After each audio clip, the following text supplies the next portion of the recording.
Welcome to your channel Patriotic Alliance fanbase. I am your host, Leocardo Adrianse. Please like and share our videos. Subscribe to your channel, hit the notification bell to never miss out on our content. Make sure you comment on our conversation. Your opinion is important to us. Salute. You've likely seen the headlines surrounding President Cyril Ramaphosa's recent visit to the United States and the ambush he faced at the hands of U.S. President Donald Trump. To some, this was a moment of embarrassment.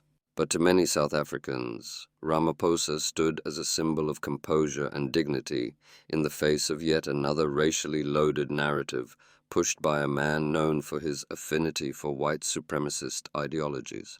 While we may not agree with every decision made by President Ramaphosa, it's undeniable that he handled the confrontation with grace, especially when faced with baseless claims about a so-called white genocide in South Africa. Let's set the record straight with facts, not fear-mongering. Trump's claims, echoed by white nationalist voices and misinformation platforms, rely on distorted statistics, irrelevant imagery, and quotes from Julius Malema, who is not even part of the current government of national unity. His so-called evidence even included images and stories unrelated to South Africa. If there were truly a white genocide happening, we wouldn't be talking about 49 white South Africans on a plane. We'd be witnessing mass graves, state-sanctioned killings, refugee crises, and global humanitarian outcry. None of that is happening. In 2024, only 12 people were murdered on farms. Only one of those was a white farmer. South Africa's total murder rate remains high, with over 7,000 murders annually. The majority of victims are colored black South Africans, not white. So why push the genocide narrative? Fear sells, and the myth of whites as the only victims is being used to preserve white privilege. Let's talk about real privilege. White South Africans, 7.7% of the population, still own between 72% to 88% of fertile agricultural and high-value land, whilst colored and black still reside on that sandy and fertile land and plots that the Apartheid government forced them on.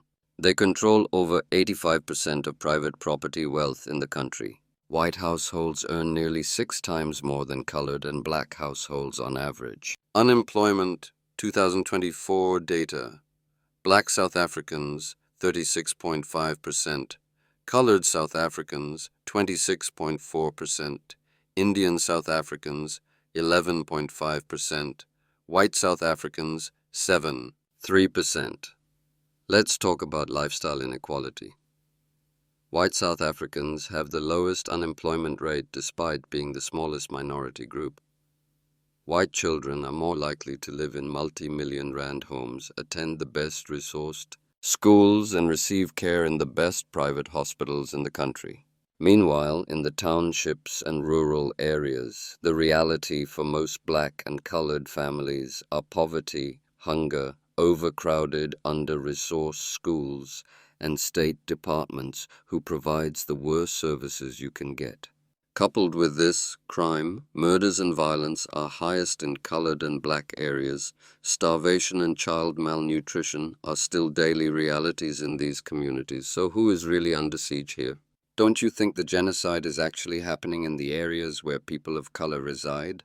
The white genocide myth was not born out of fact, but out of fear of losing economic dominance and inherited apartheid privilege. They are trying to hang on to what they got through apartheid, the privilege they received because of apartheid, for as long as they can.